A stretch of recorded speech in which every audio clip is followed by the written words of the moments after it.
Hello, everybody. Welcome to Cartoon Boom. This is a show where we wake up with the Saturday morning sun, popped onto the floor with a big bowl of sugar cereal, and we'll try your favorite cartoons, both old and new. I'm your wannabe hero with one too many joints in my pinky toe, Joseph. And I have the power to cry in any situation. My name is Chris. And I am here. My name is Rochelle. Ba-ba-ba-ba! Yes! My dramatic string intro that follows those words. Yeah, Jack put that in. Add that in post, maybe. If that's not going to get us copyrighted, then add it, please.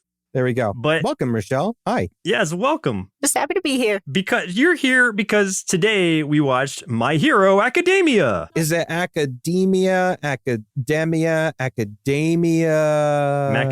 nut? Yeah. I think most people just refer to it as MHA. Yeah. Well, I can't do we that. watched MHA. We watched MHA. We watched This was a Patreon chosen episode from, last week I said ESNP 12, but I was supposed to say Anthony D. It's the same person, but I saw too late that they said, hey, you can say this. And I was like, oops. All right. So Anthony D, thank you. Thank you, Anthony D. And or the other name that Chris used. So the show, My Hero Academia, aired from 2016 to present, still going, based on the manga of the same name by, these are going to be fun, Kohei Horikoshi for Weekly Shonen Jump, which is also still going, written by Yosuke Kuroda, produced by Crunchyroll, Media Link. It's run for 6 seasons, 130 episodes, and 8 OVAs so far. Originally on JNN for episodes 1 through 13, and then NNS for episodes 14 plus. And this is in Japan. Then Animax Studios in Southeast Asia, and Adult Swim Toonami in the US. Oh, I didn't realize it was on Toonami. Very cool. I like that. Yeah. And for a short synopsis, a superhero-loving boy without any powers is determined to enroll in a prestigious hero academy and learn what it really means to be a hero. Yeah, fair. It's fair. This is the story of how he became the greatest hero the world has ever known. This is the story of how I became the greatest hero ever. I don't think you said ever. It just kept making me want to like trail off into the Fresh Prince song when he kept saying this is a story. I'm just in my head. Oh, yeah. This is a story all about how, but I can't do that. We're not talking about that right now. How can we can someone out there please do us a solid and please create that crossover of the Fresh Prince of UA? Yeah. That'd be great. How Deku got his world turned upside down. Yeah. Cool. That would be great. I really like that idea. Oh, now I really want to try to make some lyrics. I had time. Bel Air does sound like it could be a good hero name. Yeah, exactly. It's the number 12 hero, Bel Air. Bel Air. Yeah. Oh, I got to put this in my notes.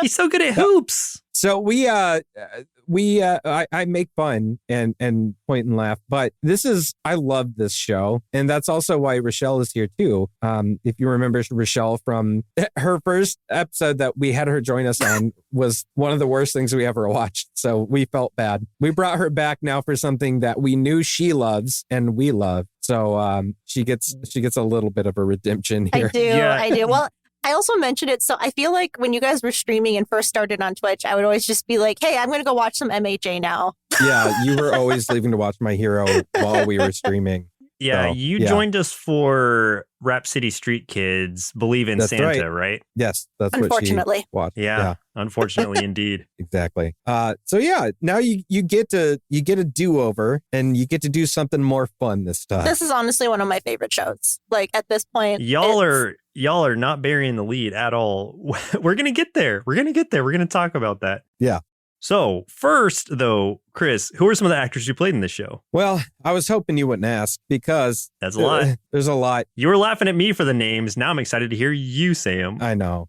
This is what I'm doing, though. I'm not going to list all of the characters in this show because there's like 100. It's dumb for me to even try. So I narrowed it down to a good about 10 or so characters that I feel like get the most screen time on average, or are the most, if they don't have the most screen time, they are the most important supporting characters to the story. So those are the characters I'm gonna give you, with their Japanese voice actor, immediately followed by their American voice actor or voice actors in the case of one of these characters. So, starting with Izuku Midoriya, aka Deku, which I'm pretty sure, doesn't that just mean shrub?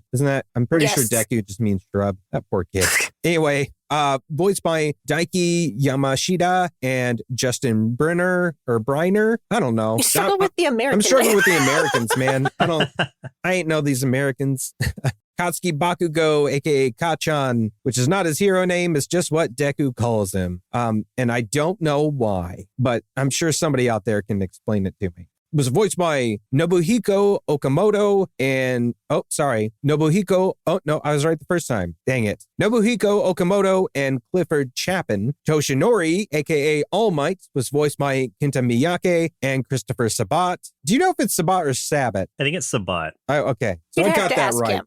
I got it right, Jack. So don't roll your eyes at me as you edit this. I got it right. Aizawa, aka Eraserhead, was voiced by Junichi Suwabe and Alex Organ for, I think, only 13 episodes, like the first 13. And then it was taken over by Christopher Waycamp. Shoto Todoroki was voiced by Yuki Kaji and David Matranga. Ochako Uraraka was voiced by Ayane Sakura and Lucy Christian. Tinya Ida, voiced by Kaito Ishikawa and J. Michael Tatum. Gran Torino, voiced by Kenichi Ogata and Charles Campbell. Endeavor, voiced by Tetsu Inada and Patrick Seitz. Tomura Shigaraki, voiced by Koki Ichiyama.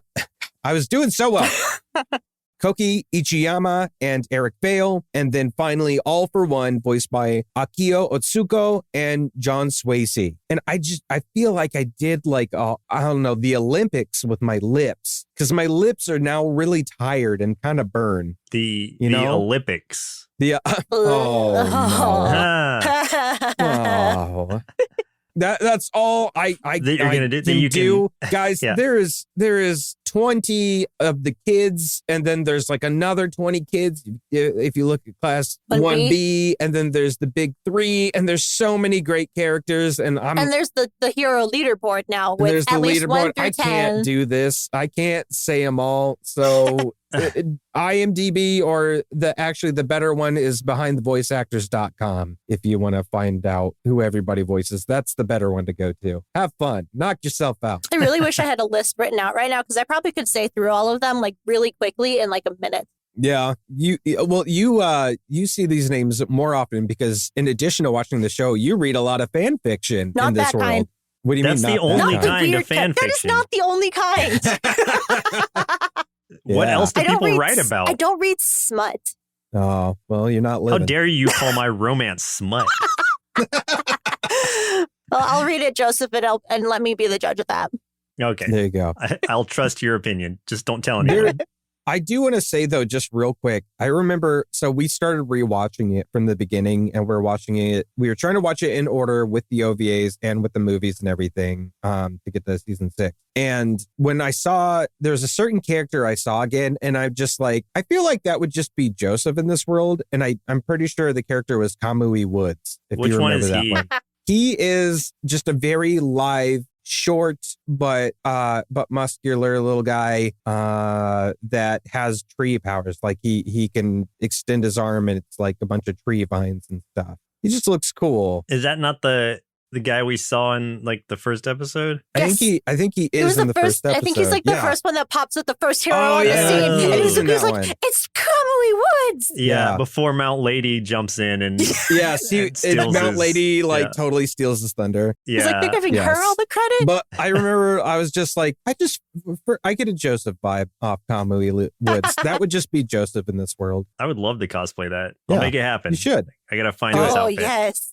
Yeah, I'm holding you to it. All right. If I find it, I'll do it. Okay. So anyway, for a few tasty marshmallows out of our big bowl of My Hero Academia cereal, some of this stuff you guys may already know, but I didn't know some of it. So Many of the cities and locations share the same names of different planets from the Star Wars franchise. And that I've caught a couple of those. Oh. Yeah. that I had no idea until I heard them talking about Camino in one of the episodes. Like, oh, there it is. Mm-hmm. I don't know any of the other ones, but that's really cool to me. That makes sense now. I want to say, for some reason, I feel like I've heard Deku say Tashi before. Oh, that'd be awesome. I don't remember. Which isn't a planet, it's just a station, but that's fine. Yeah, I could be completely wrong there, but Camino is a really big deal. I am not well versed in the Star Wars universe, so I did not catch any of that. What were some of the other cities? Can you remember? Hosu City, there's Camino Ward, Deka City. I'd have to see a list or something. I should have looked up a list. But Okay. anyway, so this manga is Horikoshi's third attempt at a successful series. So third time's a charm, Really? I guess. Yeah. Do you know what some of the other ones were? I don't. I'm not sure what his unsuccessful ones were. Maybe that's why. Okay, I found a list. I found a list if you want it. Of the city names or the... Yeah. Okay. So there's Dagobah Municipal Beach How did Park. I miss that? Nice. I know that one. There's Mustafar, Japan. Oh, There's Camino, cool. which we said. There's Hiyashi Ward, which was a derivative of Kashyyyk. Nice. Hosu was a derivative of Hoth. There's a Tatooine Station. There's a Naboo Junior High. Man, which is- I don't know how I missed all this. I guess I just haven't seen enough of the show to notice. Yeah. There's a couple more, but those were the real big ones.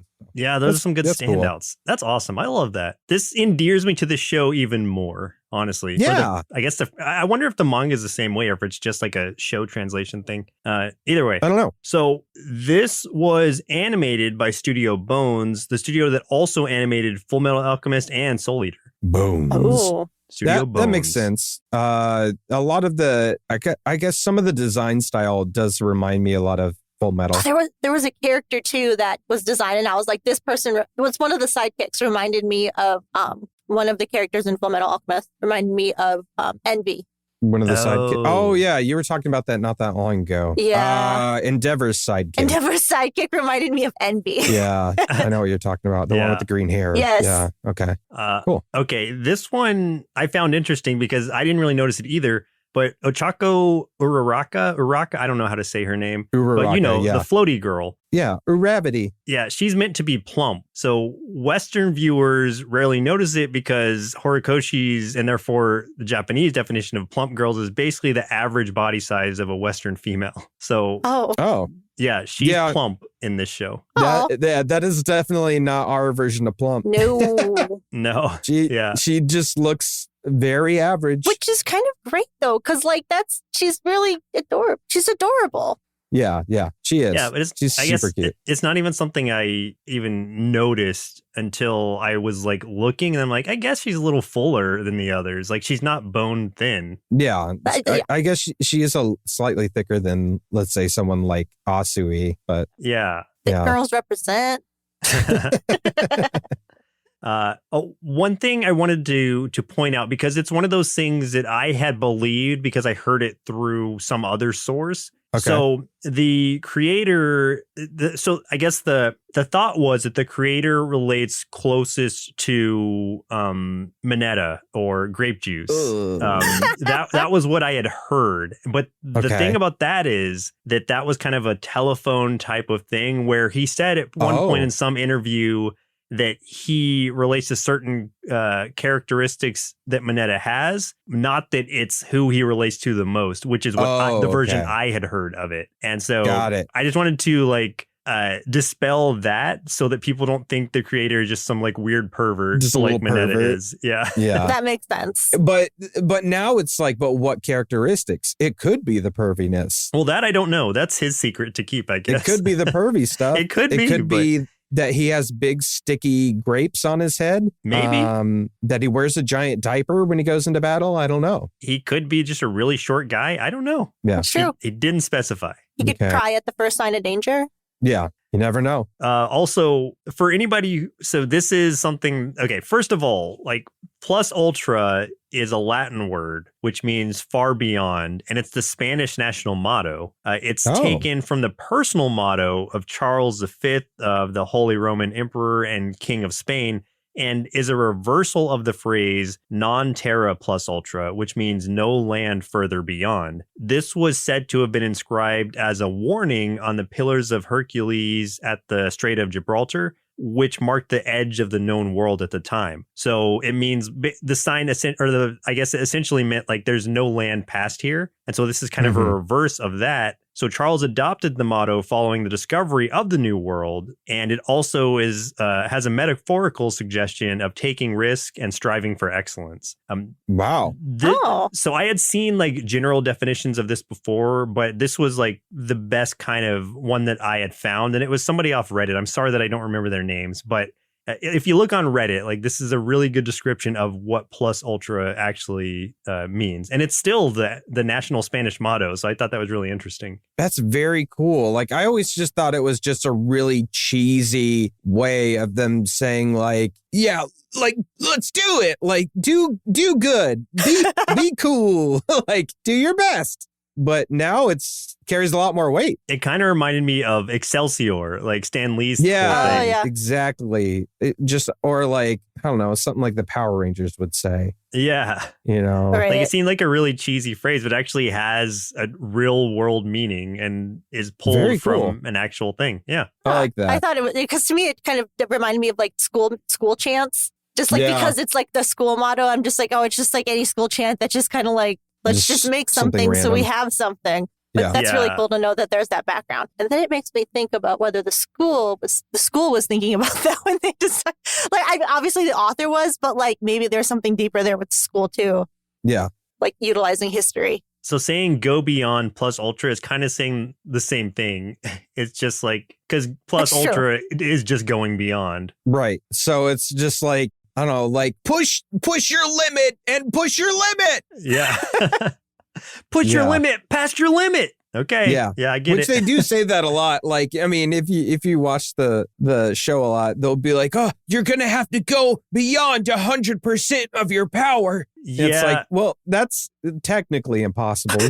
But I mean, sure. But that happens. In its defense, that's every anime, though. Yeah. Oh, I know. Nobody has a true limit. There's never a limit. Yeah. I'm reading a lot of Demon Slayer and that sure pops up a lot. Yeah. Stuff just like that. So. Oh my gosh, that's like the episode we were watching with the Camino Ward, and he's like, oh, he's way past his limit at this point. Yeah, I'm like, he's past his limits. I'm like, then he's not at his limits You're yet. right. Yeah. It's like, then he hasn't found his limit. Like, that's really what it is. It's like pouring out a glass of water. Oh, I've got no water left. I'm going to have to pour out even more water from this empty glass. Oh, God. He's turned the volume up to 11. This goes up to 11. Yeah. Yeah, exactly. Oh, man. Okay. We could go on forever there you with go. this. Yeah, sorry. Plus ultra. That's what it really means. Plus ultra. Yeah. Plus ultra. Yeah. That's all I had. So let's jump into the episodes we watched for today's show. The first one being Izuku Midoriya Origin, season 1, episode 1. What's the, do they have a description for that one? They do. So in this one, Izuku Midoriya desperately wants to be a hero, but he is one of the few in his generation born without a quirk. Will meeting the number one hero, All Might, change his fate? The answer is yes. No, not at all. That'd be a real downer if it's just like, nah, no. And then he goes on to do something completely different. So let's talk about, hang on real quick. Let's get some of the quick stuff out of the way. The art, animation, and the voice acting of this. We can go ahead and talk about that real quick in this first episode. And this kind of applies to, the next few episodes. First glance, first episode, what do you all feel about how everything looks? I was just going to say, I really like the animation style. I feel like it's very, like a lot of things just pop that are meant to show up. And there's just these beautiful backdrops of the scenery. Cause like with the flowers falling from the trees, I think it's just beautiful, but also with that cartoony, just enough pop, make it a superhero show. Yeah. Yeah, that's kind of what I was going to jump on, was the anime cartoony aspect of it, or the over the top stuff where it's like, people's eyes can get really big, their mouths can go really crazy, like there's just the sweat lines like above their heads and stuff. It's like it's got the tropes there for sure. So it's got a very playful shonen anime style to it, but it applies well to the show itself and the superhero school aspect. I like too that like usually when they get into the fights, and especially the more brutal the fights get, the more sloppy the animation gets, but purposefully, like the lines of the characters become more like sketchy rather than solid lines. And, you'll just see like lines going all over the place. Like, yeah, you see like a punch being thrown, and instead of like a clean line, you might see like, I guess, like I said earlier, just it looks like a sketched arm like moving across the screen. And, there's just a lot of artifacts and stuff within the animation in those parts, which make it feel a lot more energetic. And it just feels like more is going on. Yeah, it's looser, kind of. It's sketchier in the motion portion when there's the, I guess, implication of fast movement to show more fluidity to it. So it's not as stiff during those moments, which really does help it to feel more kinetic. Yeah, I like it a lot. I like that contrast, especially because like the rest of the show does look really clean, especially because they also do a really good job of using when there are those softer moments like between characters and stuff. They do a really good job of using extremely thin lines with everything, so that it's a lot more softer like colors and a lot of bright light and stuff, and the lines will be a lot thinner even in just like the backgrounds and stuff like that. So then in the fights you've got these super thick, just really jagged edges everywhere. That contrast really makes everything stand out and feel like a lot more impactful. So I think that's just a really cool aspect of the show. There's a few animes that do this, but it's just something that I really like, that kind of design choice. So I was glad to see it here. I like the way they play with shadows in the show as well. Like they do that really well. When something's meant to be either very either frightening or just very serious, like they'll be very heavy on the shadows, either under their brow or just silhouetting them entirely. And that really kind of helps those moments have more impact. Joseph, have you stared into the dark abyss? Just channeling some Todoroki here. Or not Todoroki, Tokiyami, sorry. Channeling some Tokiyami. Is he the bird guy? I don't know anybody's name. He's the bird boy. He's very into darkness. I don't think we saw him in any of the episodes we watched for this show. The 3 episodes we watched were very heavily centered on Deku and Bakugo. Yeah, for sure. Like, had I not known already, I wouldn't even know Mineta was a pervert, because he's not in any of these in any significant way. Yeah, that's true. That is very true. But it's kind of like the show is such that there are so many characters, though, that just watching a snippet of episodes like we did, like you can get a little bit of a grasp of what the through plot line is, but you are not going to get a good overall view of what the entire show has to offer whatsoever. This is one of those rare occasions where it was kind of a disservice to the show for us to only watch 3 episodes. Had I not known and watched, more of this beforehand, already knowing about this show, then I would kind of have no idea what's going on. And that's unfortunate, but I guess the longer a show runs, the more we face that risk if we're only watching 3 episodes of something. Yeah, we're kind of lucky in that we've seen this show before. Yeah. Although even by this point, and like this is season 3 is the furthest I think that we went along with these episodes. And like even by then, there's so much established in the world that like you don't even have to watch. Like I think I remember the first time watching season 3, I was like into it. I was like, I need to see it was one of the seasons where I was like, I need to see what's next. Who cares about sleep? Like, let's go.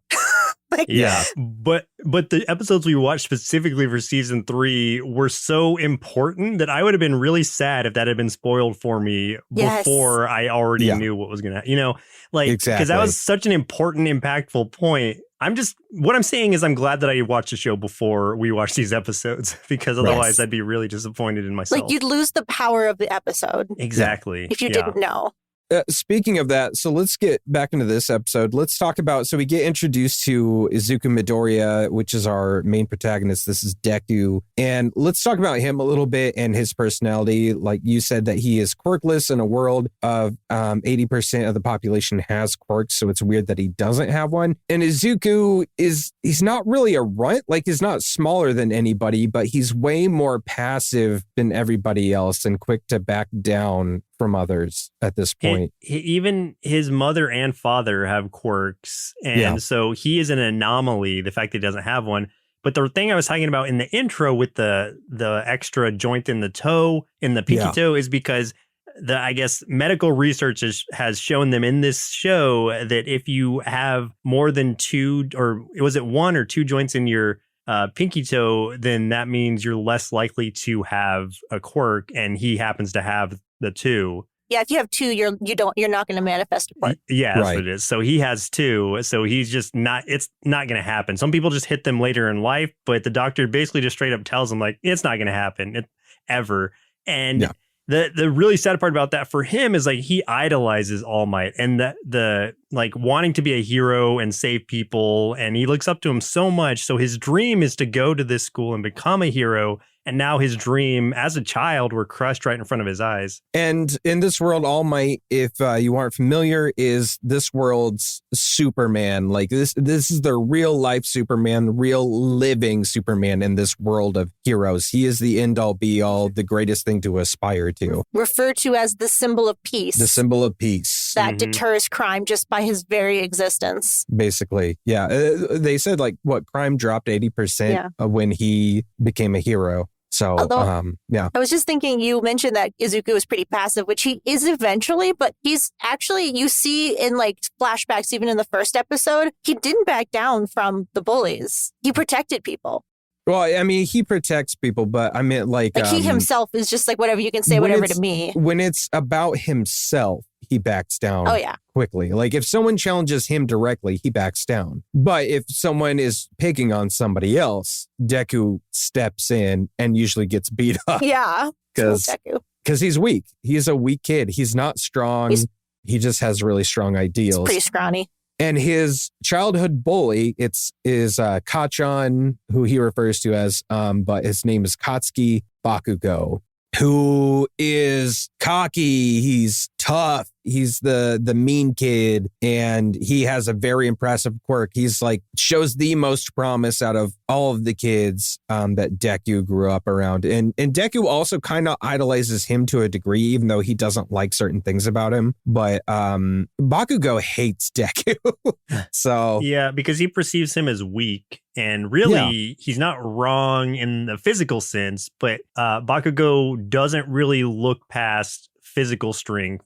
At least not initially. Right. Well, this world is designed to where like your quirk is your everything. So in Bakugo's eyes, and pretty much everybody else that Izuku grew up with, he is worthless because he doesn't what is he going to do in life without a quirk? Like that's almost not even a person, which is really sad for Izuku because like he's just the sweetest kid.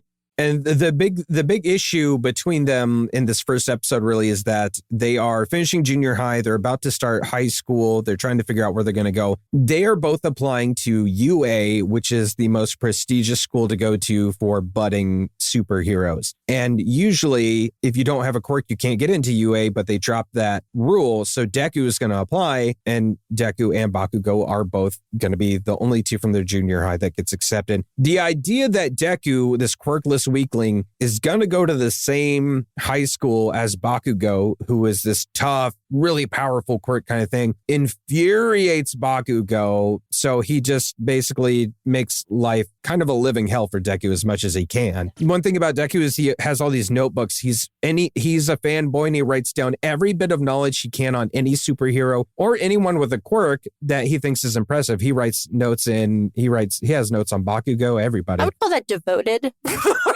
I mean, they call it fanboying in the show, but I'm just like, I feel like that demonstrates devotion to the craft. But another thing I was going to say, just like in a synopsis of basically what Bakugo does at the news that Izuku is going to try for the same school, takes his notebook, burns it, throws it to the fishes, and then tells Izuku to jump off the roof. And that's the only way he's ever going to get a quirk is by dying. By being reincarnated. Yep. In his next life. How awful is that? Pretty bad. It's like... That's terrible. I think the show kind of diminishes a little bit the severity of that just by like Deku's like, what an idiot to say that. What if I really would have done it? But then that's the last you ever kind of hear about that statement. But yeah, a lot of fans I've read about, they're just like, that's a really serious thing that's never really addressed. Yeah, and then Bakugo is some people's favorite character, but it's like, let's look back for a minute at the terrible things he said. Yes. He constantly refers to everybody else around him as losers and extras. Oh, that cracks me up, though, when he calls people extras. I think that's funny. He's like, come on, extras. Yeah, like, that's hilarious. To his fellow heroes in the hero class. Yeah. Right. It's just, that's funny. Like, he even says, like, to everyone in his class that they're all just going to be, like, sidekicks to backup superheroes, basically. Like, he D-list superheroes. He brags so much. Like, his hubris gets the better of him eventually, but initially, like, that's all he's got going for him. The big thing that takes place, so we can try to move on to the next episode, is that a villain ends up intercepting Deku, who is not paying attention, lost his notebook. Almost, I think it was like a slime, like a mud slime villain kind of guy. And, you know, in this world, villains are just people with quirks that are doing bad stuff rather than hero work. And this guy was gonna, I think, take over Deku's body, but Deku's favorite hero, All Might, steps in, saves him, and then when he leaves to save the day, like, he jumps in the air to fly off, Deku grabbed onto his leg, and they land on a rooftop where Deku talks to him, asks him that big question, can I be a hero without a quirk? And I guess the big thing is this episode really should be watched along with the episode after this, because the big thing that we need to establish for anything else to make sense as we talk about this show is that All Might in secret is able to pass his own quirk on to Deku, who has no quirk. So Deku then begins his journey of training to become the next All Might secretly. Like, people find out Deku's got a quirk, but they have no idea that it's the same quirk as All Might. Right. The quirk is one for all. One for all. That is something that is passed down from hero to hero in that same way. Once they find someone who they feel, I guess, deserves to take on that kind of mantle. Yeah, exactly. Which will lead us pretty well into this next one. Yeah, I did want to say also that, like, we find out in this episode very, like, briefly, but that there might be something more to All Might than what we're initially seeing, because we see, like, him coughing up blood. It's like, oh, like, this is supposed to be like a superhero, like the Superman of this world, who's always got a smile on his face and it never shows that he's in any kind of danger. And it's like, seeing that, it's like, oh, like, something's going on. Yeah, something's wrong with him. Yeah, we don't know initially what's happening, but we get there eventually. And I think in the second episode even, we find out. Yeah. It's actually the after credit scene. Pretty sure. Okay. I don't. It's the after credit scene. You find out what that secret, or you find out just the gist of it is what the secret is, which is that he cannot hold his hero form for very long. Yeah, he turns into like a scrawny, washed up looking dude who's looks pretty nasty because he got grievously injured by his main nemesis, which is All for One. Yeah, but basically, like, his real form is that small form, but he's kind of just like puffing up or flexing when he's in his big form, like with or without the being hurt. Like, that's just how his power expresses itself. But now that he's hurt, he can only hold the form for so long. It's kind of like holding his breath, I guess. Yeah, that's a good way to say it. So the second episode we watched for today's show was way later, which was One for All, season 3, episode 11, which is the highest rated. And I understand why. Yes. In this one, All Might's time is running out as he faces his ultimate nemesis head on. Will he finally be able to defeat All for One once and for all? Yeah, so this is kind of carrying on from that episode. This is All Might in his last battle against All for One, the two, like, you know, nemesis quirks against each other. And All for One is kind of the Darth Vader of this world. And even visually. In many ways. Yeah. Kind of looks like him, too. I was gonna say, I'd kind of argue more of a, like, Voldemort kind of figure, inspiring others to do evil things. And not just like lording over them to do evil things. I mean, a little bit of both. Yeah. He looks a little Darth Vader-ish, but he might be a little bit more of maybe a Palpatine kind of thing. True. He's kind of, if you ever played the Old Republic game, this is going to be deeper cuts, but I know what you're talking about. Yeah. He looks more like Darth Malgus from Old Republic. Right. Yeah. Anyway, what other Star Wars references can we make? Hang on. So All Might is severely weakened at this point. This is going to be his final fight, for sure. Like he's super weak. Because not only, I mean, we knew that he was injured, but also because he gave One for All onto Deku. He has less of that power, and it will eventually get used up. Right. The good way that they kind of symbolized that was as if it's a fire slowly going out, and the more power he uses, the faster it goes out. Yeah, and that's one of the things I wanted to bring up is that I love that they cut back and forth with that a lot. Is like there's a few times where you see how there's times where like One for All plays some mind games with him, like One for All killed his All Might's master, and you see how much that affects him. Then he pulls this other mind game on him, telling him that Tomura Shigaraki, which is one of the other big bads of this world, the All for One successor, All for One successor is All Might's master's grandson, which totally throws him for a loop, throws him off his game, everything, and it's just basically just destroyed All Might's will. And as everybody is like seeing All Might, ripped to shreds, like beat up horribly, falling apart,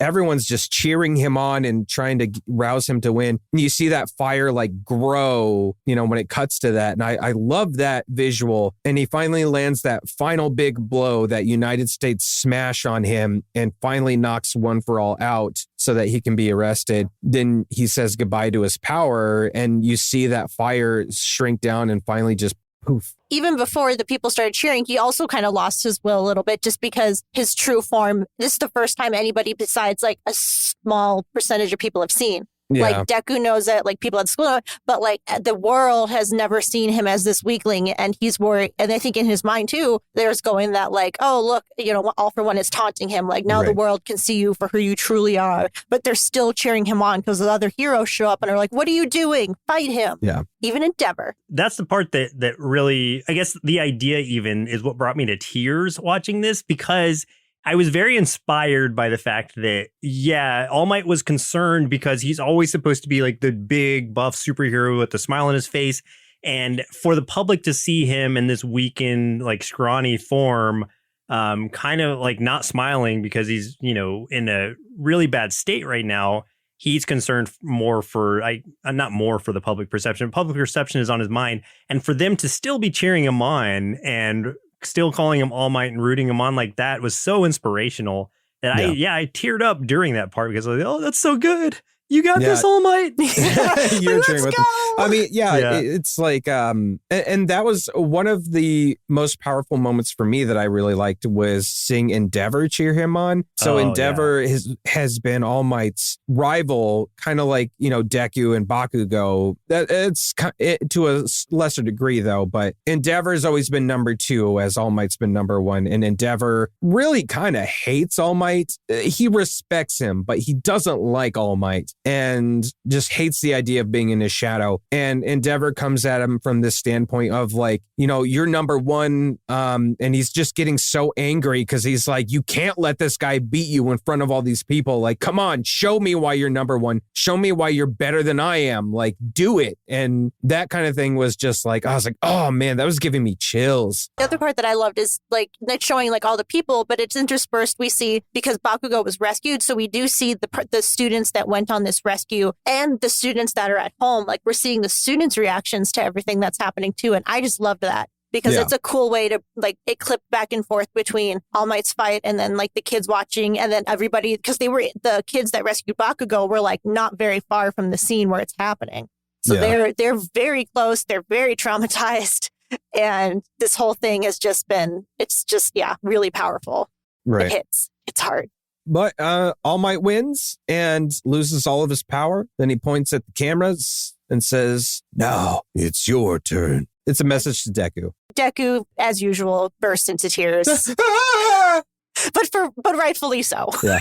And the world, like in Deku's mind, like the world is supposed to perceive that as like him talking to the other villains, like it's your turn, I'm going to take you down next. Yeah. But he knows that it's a message to him.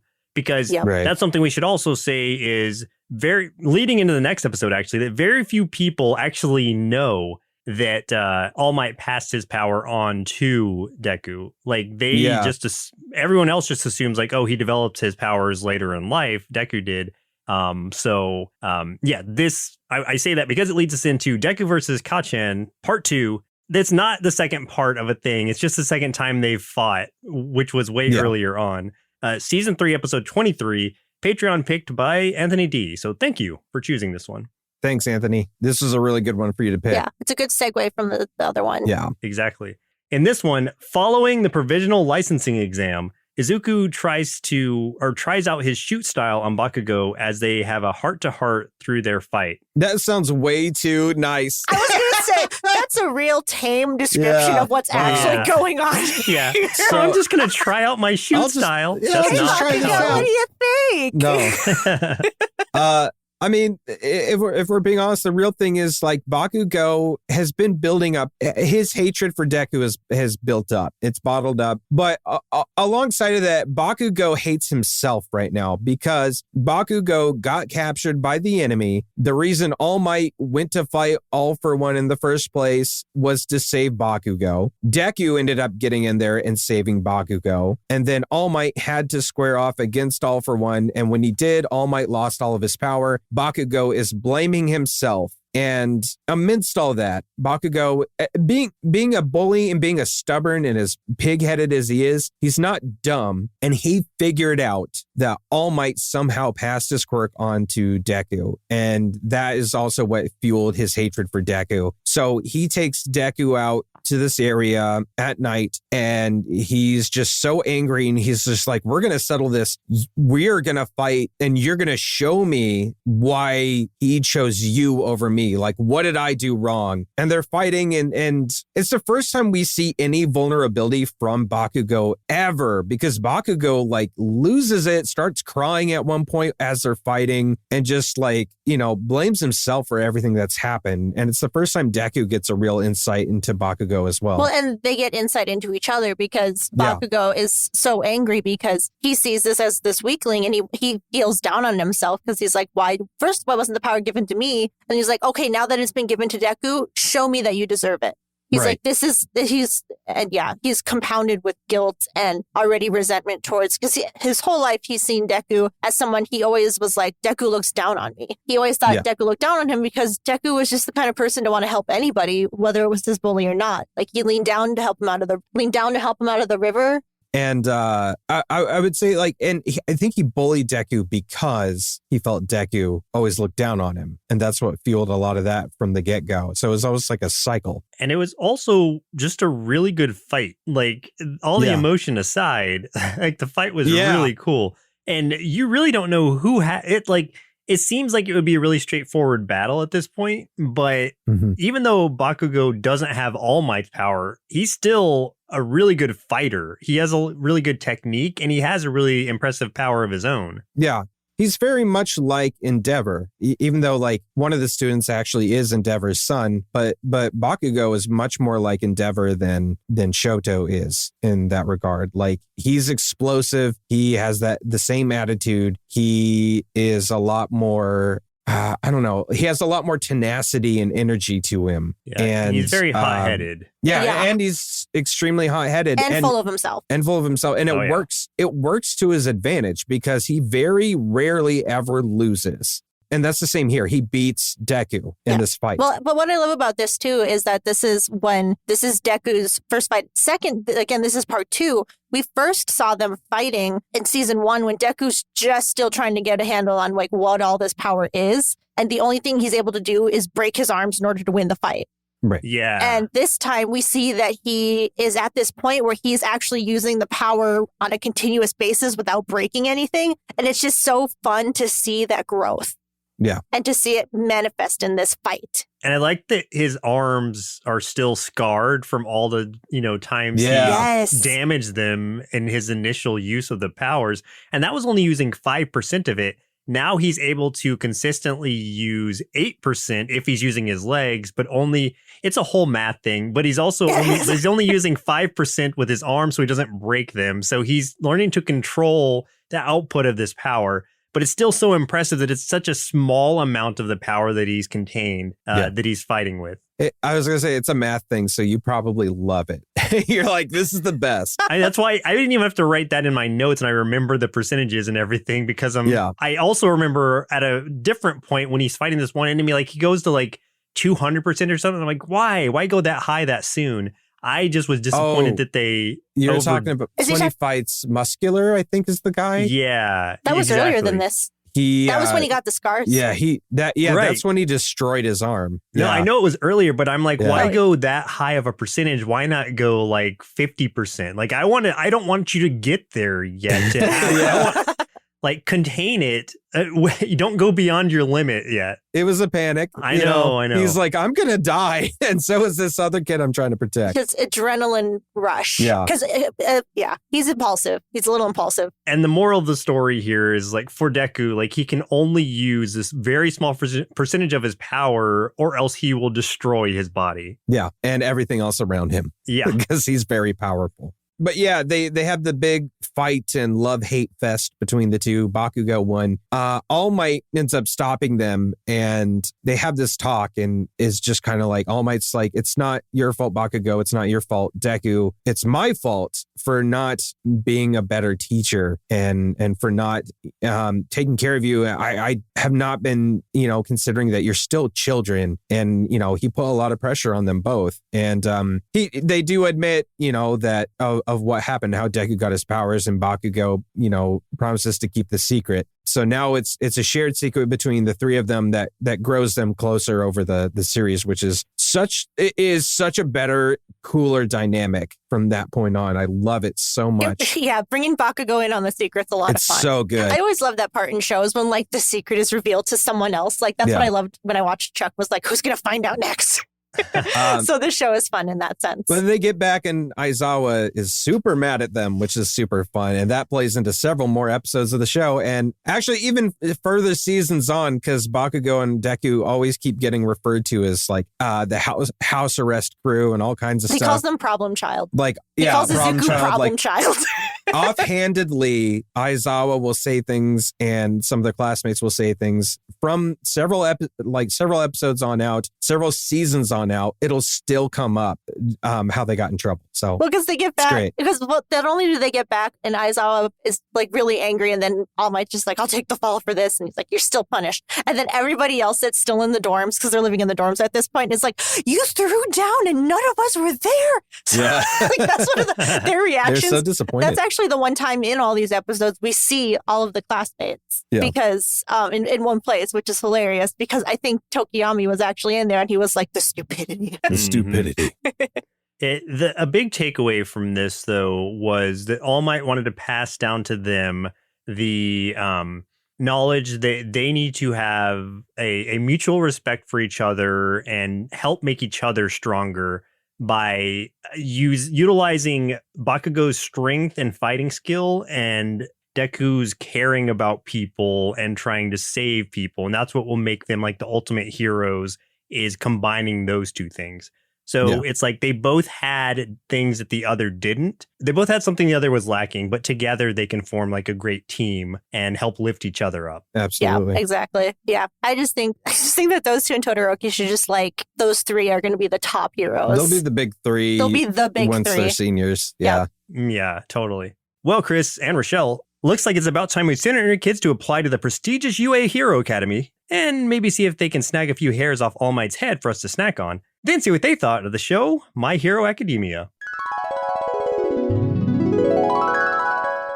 This is the best anime ever! I love all the characters and the action and all the super cool quirks and even the super dumb ones too. Now I just need to find an unsuspecting student to steal a quirk from so I can grow up and enroll in UA High. This show was so cool and made school seem way more fun than it actually is. I wish I had cool superpowers like these characters, except the guy whose power was looking like a big fire hydrant. I've seen the way dogs treat fire hydrants.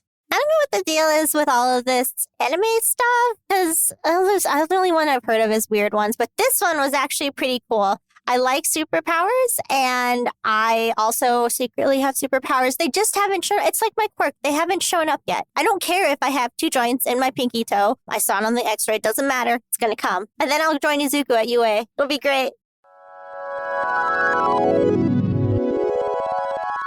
Real quick before we get into our final reviews, something that I wanted to ask you guys. Us guys or audience guys? You folks, the people I'm talking with right now. Okay, got it. Who are your favorite characters in this show? There's so many, but who are your favorites? Here, do this. Give me a favorite character and then give me the character whose personality you think matches yours the best.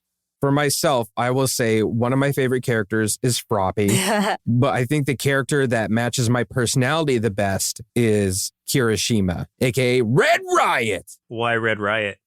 Because he is always ridiculous, energetic, over the top, and I would not be able to stop making hardening jokes. Does that make you more like Tanky? Gosh, I don't know anybody's name really. Describe one, and I can tell you their name. Yeah, let me think. Rochelle, if you have one, you can go first. For me, it's hard because it's just hard. I'm going to say 2 for my top 2. I'm going to say Todoroki and Aizawa Eraserhead. Okay. Because I love those 2, not together or anything like that, but just Aizawa's I know you read your fanfics. I love you. No, not that. Anyway. Who are they pairing Aizawa up with in the fanfic? Nobody. He is not paired up with anybody. Nobody yet. No, I'm just kidding. Yeah. But Aizawa is like the dad Zawa, so he becomes the dad of the class, and that's super fun to see that progression. And then Todoroki's he doesn't know a lot about like what regular people do because he grew up in like basically under the shade of his father, who confined him to his quarters and forced him to train all the time. So then when they're talking about things like, oh, we're gonna have a party or something, he's like, what do you do for that? Yeah. He's like, I don't know what this is. So who would you say that your personality most aligns with? I think my personality is actually probably a combination of Eraserhead and Izuku, because I am very detailed and like nerd out a lot like Izuku does. Yeah. Like, as you guys have probably known. But I also have a tendency to want to just take a nap. I'll right You now. do nap all the time. Yes. That's perfect. And it's even worse right now. So Yeah. I'm both Izuku and Eraserhead. And I do care about other people just like the 2 of them do. Okay. And you do carry a sleeping bag around wherever you go. Yeah. Yes. She's always in a sleeping bag. I'm surprised you never noticed. She actually does. She has a blanket I gave her for Christmas that she does literally carry around to every room in the house. I do. And she naps with it everywhere she goes. So she's basically, it might as well be the sleeping bag. Okay, I had to look it up because I wasn't sure what his name was. But one of my favorite characters, and not necessarily because of his personality or anything, but I love his power, is Copy, which is Naito, I guess is his name. Oh my God. Yeah. Okay. Because I love Mimic in the X-Men comics. Yeah. And so that essentially his power is copying other powers. And I always think that's such a cool power for anybody to have. So yeah, he's one of my favorite characters. I really I think I've only seen him in like one of the first tournaments. I haven't really seen him past that. Man, he is such Monoma. you definitely Monoma, you definitely don't fit him personality wise. He's such a jerk. No. I just think he's one of my favorite characters power wise. Personality wise, I don't know a whole lot of their personalities. I would say, just based off what I do know, probably Deku, just because of how I cry at the drop of a hat over small things. You cry and you like analyzing things with math. Being analytical is literally my job in real life. So yes. And you're also analytical about your fitness, and Deku does that a lot. That's true. Constantly. That's why I understand his 5% math and everything. If I had that power, I'd be the same way. There you go. Thank you for indulging me with that. I appreciate that. Let's get on to our final reviews. Joseph, what would you say about My Hero Academia, and what would you rate it? If there are 2 things that I have a deep nostalgic love for, it's comic book superheroes and anime. So a show combining both of those in such an interesting way was definitely going to be right up my alley. To me, the show is essentially the Dragon Ball Z for a new generation, with a lot less filler. At least as far as I know, there aren't any episodes dedicated to anyone getting a driver's license, but there might be. I don't know. Not yet. But yeah, so My Hero just has a ton of great action, interesting usage of superpowers, and a fantastic emotional core that manages to tug at your heartstrings, or at least mine. So it can be silly at times, and as with really any shonen anime, but that levity doesn't underplay the heavy moments of sacrifice, loss, or pushing yourself beyond your limit to save the people you care about. So overall, I'd give My Hero Academia 5 big bowls of Go Beyond Plus Ultra cereal out of 5, and think that if you're a fan of anime in general, tropes and all, then this one is one you absolutely need to check out. I absolutely love this show. It's the reason I was like, you're doing My Hero, please let me join. So thank you for that. It's been a pleasure to be able to like nerd out about it with other people because I don't know too many that watch it. But it's just strikes that perfect balance of levity and seriousness and hitting those emotional spots that do make me cry too. I have cried at the show. I have laughed so much at the show, and it's just a really fun show to watch and to rewatch again. Like, I think it's become one of my favorite shows because I have seen the pilot episode maybe 5 times now, and we'll probably watch it some more. So great show, great characters, all around. I would give it 5 bowls of Great Brush cereal out of 5. Grape Brush better than Grape Nuts, let me tell you.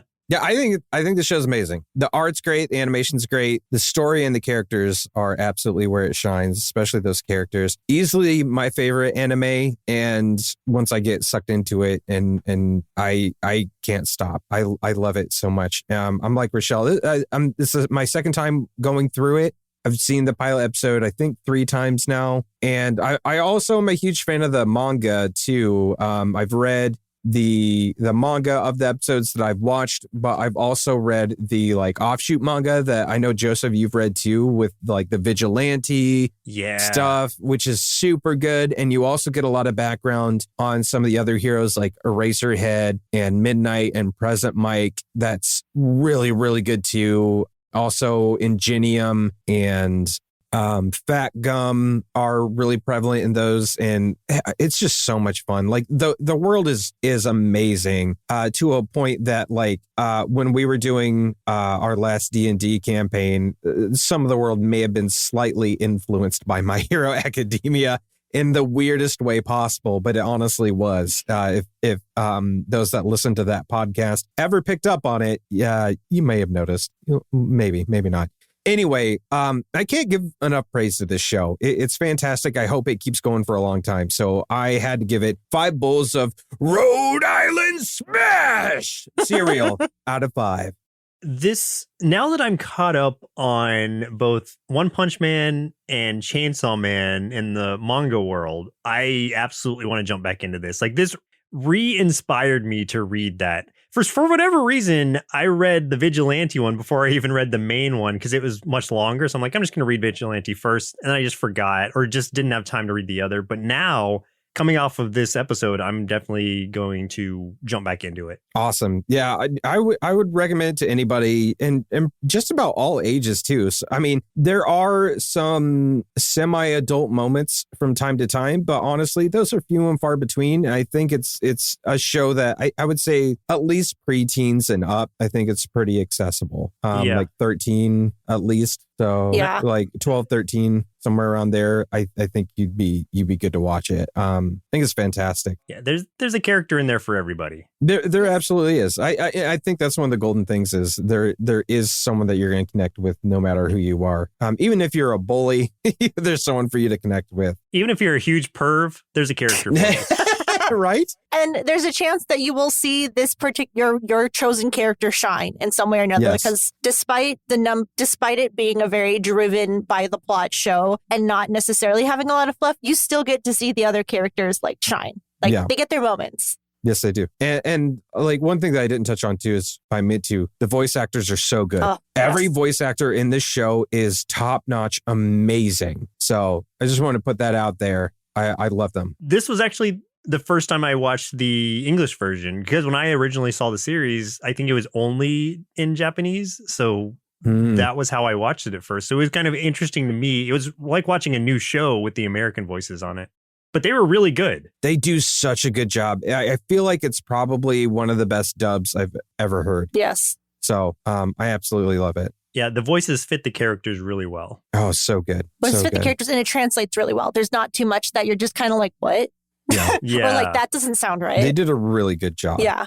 I would recommend the movies too. The movies are really Oh fun. my gosh. The movies are just, They're fantastic. they are. I think I've seen Two Heroes, if that's one of the movies. Two Heroes is good. Oh, yeah. Yeah, I like Yeah. that one. And Heroes Rising, I think, has the best fight scene out of everything. Oh my gosh. The best fight scene that utilizes all of Class 1A's powers in the best ways. Do you know if the movies are canon or if they're just They are. side things? Okay. They are canon. They don't have a lot of impact on the show, but they are canon. In fact, there is one episode of the show where I think I don't remember if it might be one of the post-credit scenes that leads into one of the movies. And then they'll every once in a while they'll mention a character from one of the films. Yes. But as far as that goes, like there's not a ton of crossover in the actual series, but it does get mentioned. Okay, So, cool. Yeah. So I recommend it all. Before we go, I just want to give a quick shout out to Smasherette, who gave us a 5-star review on Apple Podcasts and asked us to do the Cuphead show or Stranger Things. Seeing how Stranger Things is not a cartoon, we probably won't do that one. But the Cuphead show, always on the table. We might get to that one eventually. That's something I've kind of wanted to check out because I never have seen it, but it looked fun. I like the game. I'm bad at the game, but I like it. So I've beaten the main game and the expansion, both great. I love Cuphead, and the show is fun. We don't do suggestions in the same way we used to as of last episode, but we'll still keep it in mind for future reference. It's a never say never. So we may do that. So it's definitely been on my radar. I'll tell you that much. It's been on our radar. But thank you for the 5 stars. That I really appreciate. And thank you for listening. That's always, it's still weird to me. I do like Stranger Things, though. Yeah, Stranger Things was great. It is great. There's also a Stranger Things video game, or 2 of them, actually, that I've never played. I know that there was one from season 3. I didn't know if there was another one. Yeah, I think there are 2. There might just be the one from season 3, but for some reason, I thought there was another. It doesn't matter. Stranger Things is not the focus here.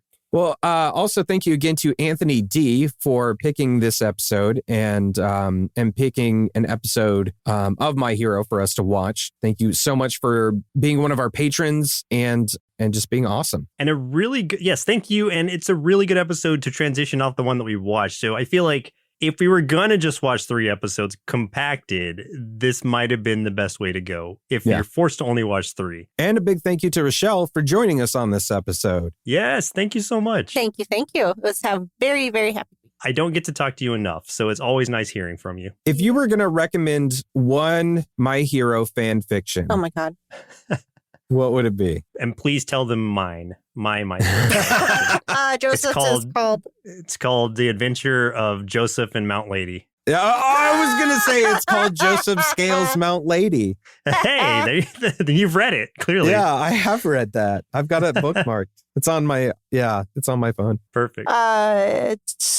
It's called, it's one I've read before, and there's now 2 of them that I really like, but this one's called Unbroken Chains or something like that. Unbroken Chains. Yeah. Okay. And the plot is that Izuku gets like the venom from, because of course he's fighting with someone at the mall that like all the students are there. He gets caught in the fight, gets stabbed by somebody, and it turns out to have this venom that's making him like live through all these like terrible nightmares. It's like a scorpion thing. And so the other students have to come and like go into his dreams into his memories to help him escape, because there's literal chains of like bad memories that are like he's being held in by these terrible memories that he has. That could be, that does sound interesting. So it's like, so the other students are living through his memories. So that's why when I mentioned the whole, like he tells them to jump off the roof, the other students get a chance to see that encounter. And despite the fact that people are really mad at Bakugo for that, they're like, how could you do that? Bakugo still is one of the people that's like, I'm going to go into his head and help save him too. Yeah. So, yeah. That's so cool. It's like a redemption arc for him. Yeah. Yes. That's very cool. Mm-hmm. All right. Well, there you go, friends. There's a fanfic for you to look for. If you're into that sort of thing. Well, listeners, looks like our milk supply is now run dry, so it's time for us to say goodbye. And next week, we'll be watching Miraculous Tales of Ladybug and Cat Noir, chosen by our Patreon supporter, Evs, or Eves, or Evs, or you know what? Spell it out. EVVSS. So, Evs. yeah. I did ask her once, like, hey, how do you want me to say this? But I never got a reply. So you know what? You're stuck with it. You're stuck with me just fumbling all over it until you tell me otherwise. The two V's look together like a W, too. It does look like a W. Maybe it's supposed to be ooze. So is it the miraculous? Say it again. Miraculous, Tales of Ladybug, ampersand, Cat Noir. What? I said ampersand instead of saying and. Okay. No, but the miraculous thing just felt weird to me. The way that you paused it at first, I was like, why is he pausing right there? I didn't realize it was actually a separate Maybe I was thing. just saying that it was miraculous. Like I was like, oh, this is miraculous. Yeah. Miraculous. Tales so of Ladybug and Cat Noir. Oh, delightful. Oh, you silly. So that'll be next episode. Despite like any preconceived ideas, I've actually heard, like, I don't know that we're the target audience for this, but I've actually heard it's really good. You know what else we weren't the target audience for? Monster High. Exactly. We're not the target audience for a lot of things that we end up liking. So this might work out in our favor. There aren't a lot of cartoons that 30-something-year-old men are the target audience for. I'm going to put that out there right now. That's pretty fair. That's fair. All right. So, but it doesn't mean we can't love them still. Exactly. So back off. I still love I forgot her name. Laguna Blue. Laguna Blue. She was one of my favorites from Monster High. I'm gonna say y'all are still bronies too. I'm not a brony. We were never bronies. But you liked it. We did like it. I did. But we didn't I love liked it. Yeah. I liked it, but I'm not brony material. That's where we draw the line. Applejack sucks. I don't care what anyone says. Applejack is the worst. Well, once again, I'm Joseph. I'm Chris. And I'm Rochelle. We'll see you next Saturday.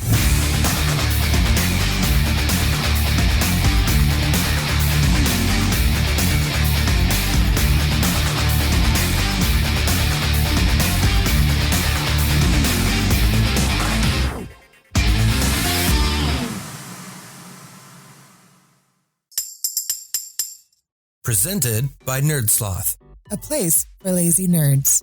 If you like what you heard, consider donating at patreon.com/nerdsloth so we can continue bringing you quality shows. Be sure to also leave us a review and share your favorite episodes and clips on social media. If you're looking for more content, visit us at nerdsloth.com.